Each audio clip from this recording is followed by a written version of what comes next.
man, you were onto something in Denathrius. You were onto something. Why did you forget the lesson that you maybe learned or didn't learn? I mean, you talked about it positively in an interview. Why was that information then mind wiped? Yeah. Is that it, actually? The man in black are just in Blizzard, and every time there's a good idea, they just go, pew, well, wipe their mind.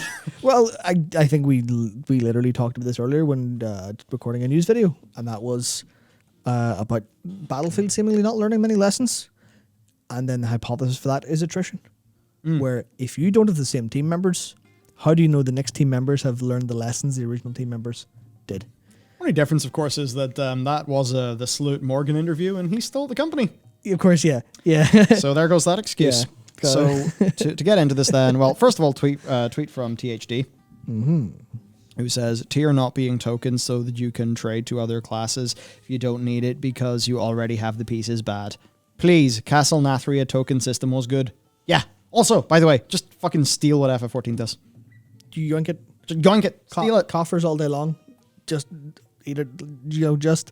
No, I can't use that analogy. Yeah, Yoshi P likes you anyway, so do it. He won't mind.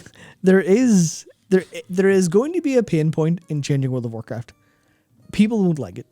And I think that's one thing they're afraid of. They're afraid of changing because the more they change, the further they get away from the World of Warcraft people will be, trapped in, ostensibly.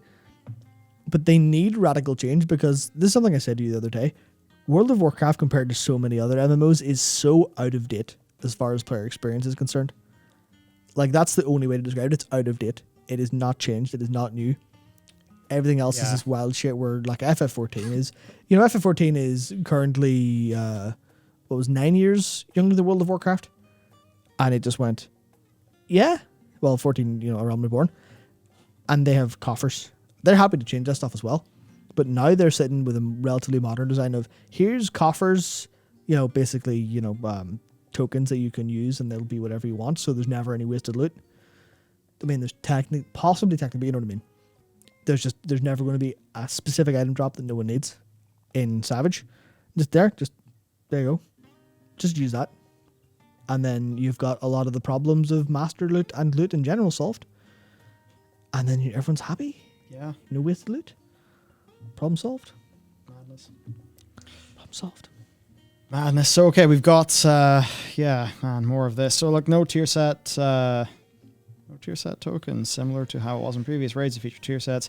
Each piece has a dedicated boss across all classes. So, there's... there you go. There's the table. There's no tier tokens, though. Only the gear pieces themselves drop from the box, or the bosses. And of course, with no master loot feature, you won't be able to trade them around freely. So, lost loot, unhappy. So let's have some of Dakor's little, let's just call these Dakor's happy boxes. I very much like the icon he chooses for each of them is very important. There is sarcastic smile. What about underrepresented classes in your raid group, you say? Well, tough luck for them, since they won't have any trade buddies. Yay! Like shamans or hunters. That's it. The only hunter or shaman in your group. Watching the 3 paladins joyfully trade tier gear between themselves. No bother. Just wait twice as long for your full set. Or whenever the creation catalyst system gets added to the game at some undisclosed point in the future they haven't mentioned yet. All good. That's how it feels. Another one. One of the reasons Morgan Day gave when removing tokens was that they didn't want certain bosses to feel like the weapon boss. First, why is this bad? Yeah. Seems good to me. Everyone's just like, I hate how Trial 2 is the weapon trial. Oh, no. It ruins the game. Yeah. They don't say that about Endwalker, by the way. Second, each of the tier set slots have a specific boss they drop from. So is this not the same thing? The other reason tokens being added was because it didn't feel right for lore reasons that different Covenant-themed weapons dropped from Denathrius. Hello? Is he not the man with the Vault of Covenant artifacts when we go... that we go to when we fight Zymox? Hee. I love how he types when he's angry. Yeah, it's so obvious he's furious. So anytime Dakor is furious, you're like, instantly greenlight a video. Write it. Go. Yeah. See, this is the thing that really irks me. It's especially that, Covenant-themed weapons dropping from Nath. This doesn't make sense, so we'll use a token system. You're like, look at that. You had a problem, and then you had a solution. Done. Yeah. Now, you've lots of other problems. Why can't you just get solutions? Like, it literally takes... You're sitting there, you're like, okay. You don't want... Or rather, you're thinking tokens. What sort of problems could you also solve with tokens? You know the way we were all kind of bitching a little bit in BFA because of the sets looking a bit sort of, not what we're used to after the incredible Antora stuff. And then we're like, oh, it's Uldir, let's go, let's get us some fucking plate sets. Wait, what the hell is this? Executed fairly well, but artistically or stylistically and thematically not exactly what we wanted. And you're like, oh, well, it's Uldir stuff. Okay, sure. As opposed to class stuff.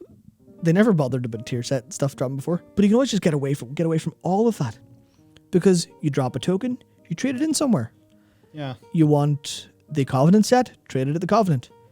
You want the Orbo set, trade it at the Orbos. In terms of if they wanted to design an Orbo set, you want to design a Zereth Mortis set, hand it in Zereth Mortis.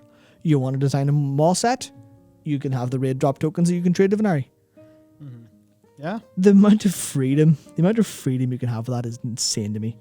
And I was like, nah, fuck you. Which is what it feels like. Oh dear. Yeah, and I suppose that's the sad thing. And look, we don't want to feel this way. And that's just how it is. So, man, yeah, we'll just have to see. Mm-hmm. What's this? Tier sets drop as extra loot. According to Preheat's Twitch stream, after killing Hivium, tier set pieces dropped as extra loot in addition to the... Oh, yes. I read this, and I think it was WoW I read this. Yeah. The tier set pieces dropped as extra loot in addition to the 4 standard drops. So we're kind of wondering, does that continue? That's interesting. To heroic and raid difficulty? If so, then we would expect to see 1 tier set item and 1 standard drop per every 5 players in the raid for these bosses. If that scales up to 30 players, we'd see 6 tier sets. This is certainly a higher ratio of tier set drops compared to past expansions. You'll always get a varying amount of guaranteed set drops in addition to normal loot, which maybe is a way to make up for the tier set tokens. And it's like, hey, that's good. Or as he says, very pog indeed. Could we please get tokens though? Look, I think the tokens are better. And one of the nice things of the tokens is instead of here's the thing. It's all about how things are perceived. Yes. So if we just get utterly fucking tier bakakied with every boss kill, we're like, oh my god, look at all this tier, and 3 people in the raid can use it, the rest can't. Whereas if you were to get less tokens, but with the freedom of trading of the tokens, you could help to optimize it within your group. That would feel better and would also create more of a cooperative social interaction within the raid team, which I think is good for the long-term health of the game.